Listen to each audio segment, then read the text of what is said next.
माळेगाव सहकारी साखर कारखान्याच्या निवडणुकीची मतमोजणी उद्या सकाळपासून सुरुवात होणार आहे। खऱ्या अर्थाने संपूर्ण राज्याचं या निवडणुकीकडे लक्ष लागलेलं आहे।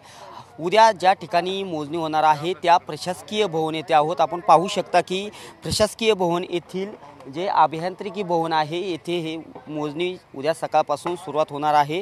माळेगाव सहकारी साखर कारखान्याच्या निवडणुकीसाठी एकंदरीत 90 उमेदवार या रिंगणात उतरले होते आणि खऱ्या अर्थाने त्यांचं भवितव्य मतदान पेटीत बंद झालेले आहे। खऱ्या अर्थाने 21 उमेदवार उद्या निवडून येणार आहेत। उद्या सकाळपासून ह्या मतमोजणीला सुरुवात होणार आहे।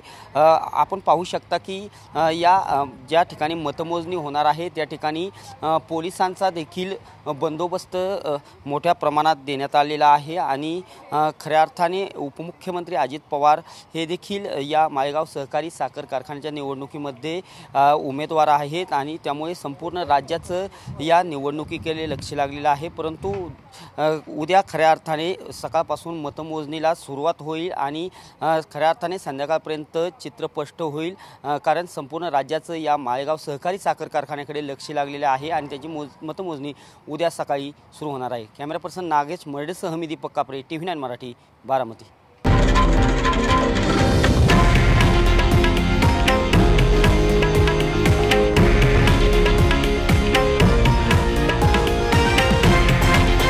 हे आहे देशातील नंबर 1 न्यूज नेटवर्क आणि आपण पाहत आहात TV9 मराठी, एकमेव।